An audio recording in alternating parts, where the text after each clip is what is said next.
I just picked this up today. It is a ILG WindowAire window fan. It can also be used as a box fan. The reason why I say it's a window fan is because you notice that this is the exhaust side, but you would see that the switch plate is facing, like if you were standing on the intake side. So it was pretty much designed to be an exhaust fan for you to stick in your window. But you could use it as a regular box fan. It performs really well. There's one problem to it that I need to address and fix. It's there is a rubber bushing that goes onto the shaft that the blade mounts on. Well, it's torn, and I'll get to that in a minute where you'll see what I'm talking about. So there will be a part 2 of this video. This is just me showing it off and demonstrating it for right now. So we'll go ahead and turn it on. It's got 3 speeds, and we'll start with the first one, which is high. I may have to cover the mic because it's powerful.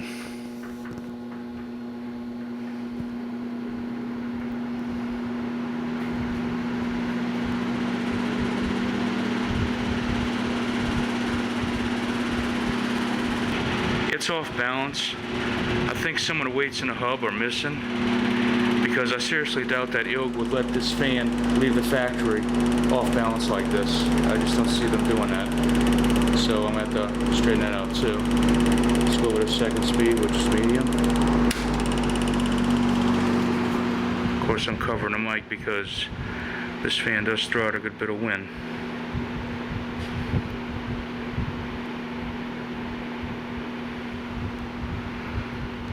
You'll probably hear the motor a lot better when I turn it around and do the same. Right now it just throws so much wind that it would pretty much drown out the mic with wind noise, and I can't stand that. So I'm kind of holding my hand over the mic.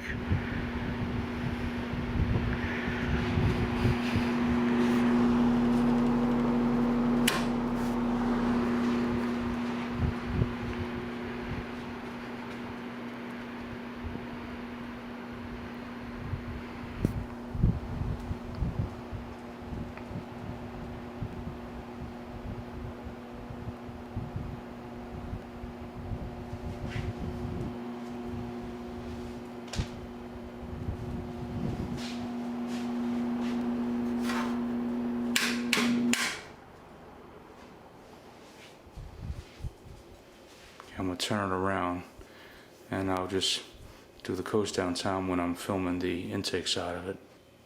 As you can see, this is pretty much how it's supposed to look on your window.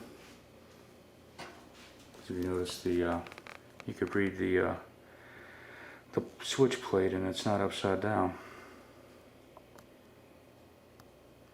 You might be able to see that there's a lot of glare on it, but yeah, I think you can see it. Speed.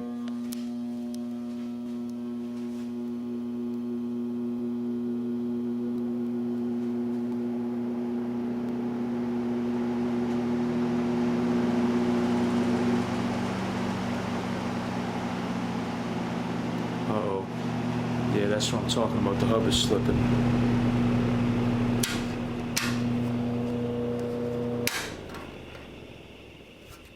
Yep, the hub slipped all the way to the motor. Yep, that's exactly what it did. So yeah, that's the problem I was talking about. And it happened right on camera too. So I'm gonna pause this and I'm gonna take the grills off and we'll look into it. Okay, I got the grills removed, so I'm gonna go ahead and get a good shot of this right here. As you can see, it did slide back, and that's part of the bushing right here. So I'm going to go ahead and unscrew this. It is a reverse thread. So I'm going to go ahead and unscrew that and pull it off. That way I can explain to you and show it to you in more detail on how this plate fits on there. Here's the motor that powers this fan. I'm going to turn this around the way you can see it.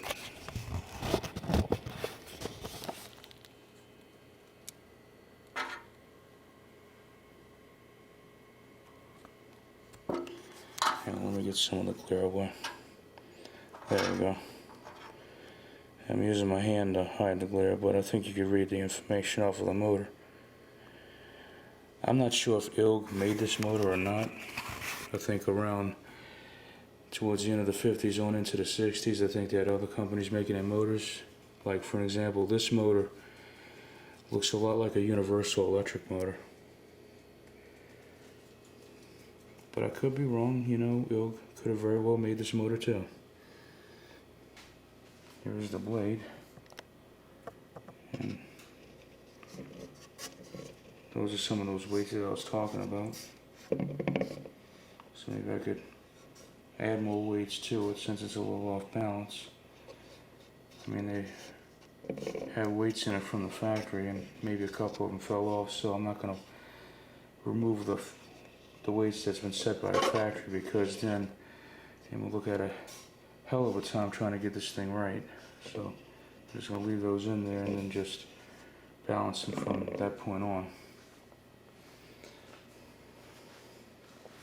Here's that bushing that I was talking about. And here's the other end. That's on the screw. That screws onto the shaft right there.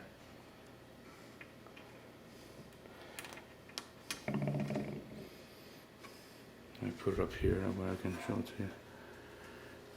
As you can see, this port right here, it's supposed to be one piece. So this rubber right here, that goes pretty much on there, just that little piece is pretty much stops it from sliding back. And as you can see over the years, it torn. So let's put it on here. Now we get a general idea on what this bushing will look like if it's in one piece, and that's what it'll look like.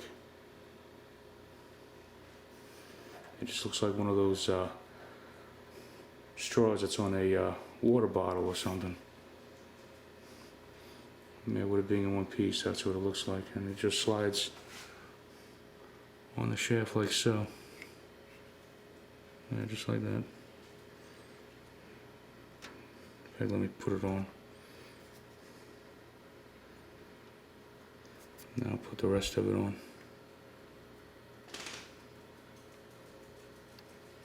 Yeah.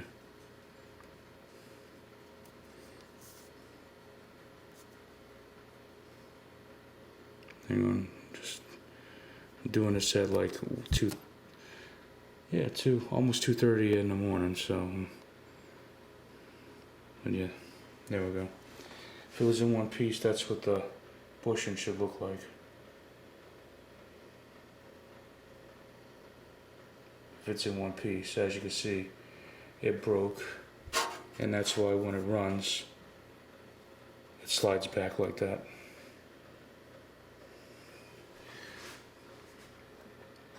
So you can't find these anymore, so I'm gonna have to either try to repair this the best way I can, or I'm gonna have to fabricate a whole new one, which is gonna be a little might be a little difficult to make, you know, because this is supposed to be a solid piece.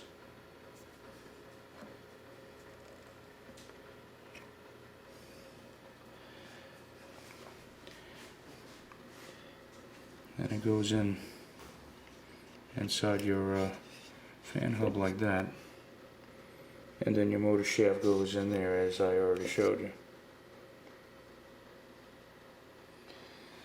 Why it was designed like this, I have no idea. This kind of shocks me. I thought that, kind of figured that ILG wouldn't cut a corner like this, but apparently they did. But it looks like this fan blade could be used on a different fan, because you got one of those shafts that's got a keyway that goes through the shaft that looks like it can rot in there too.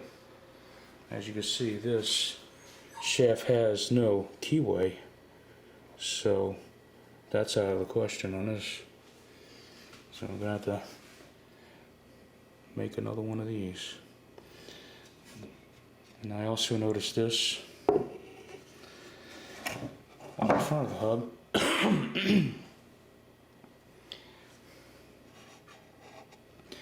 It's that this screw, when it's screwed on there, it looks like that. I'm kind of wondering if maybe they had a water washer, because I can see that these two holes, they're threaded. So maybe if I can get a washer that's wide enough, but I can get it to where I can maybe put like JBL on the screw to keep it on the washer. And when I want to unscrew it, I just unscrew these and just back off the whole washer with the thread on it, and hopefully that'll keep it from sliding back. But we'll see. I mean, I'm gonna try, a couple of things to fix this. So that's just one idea, and it's already threaded and ready to go, so that's an option for me right there that I could do in case I need to go there. But other than that, I'm gonna go ahead and put it back on and put the blade on, in the spot where it's supposed to be, and I'm gonna do a spin down time on it, because I can't run it long, because after it runs for a while, it'll slip.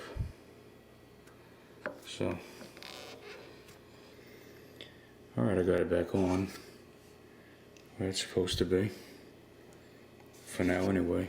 What I'm going to do is I'm going to turn on high, and then I'm just going to shut it down, and you can watch the close time. There we go.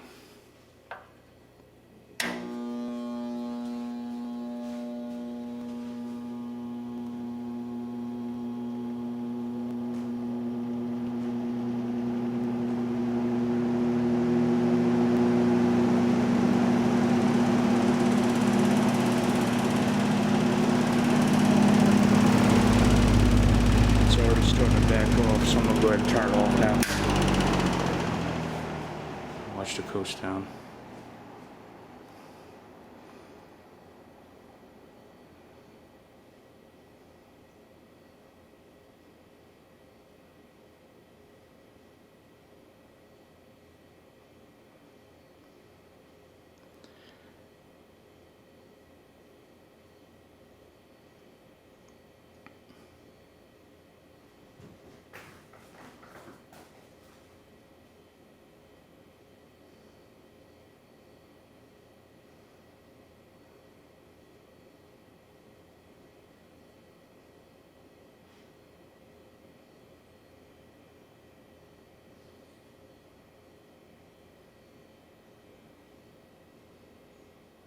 One more thing I want to show off on this. It's got the original green cord too.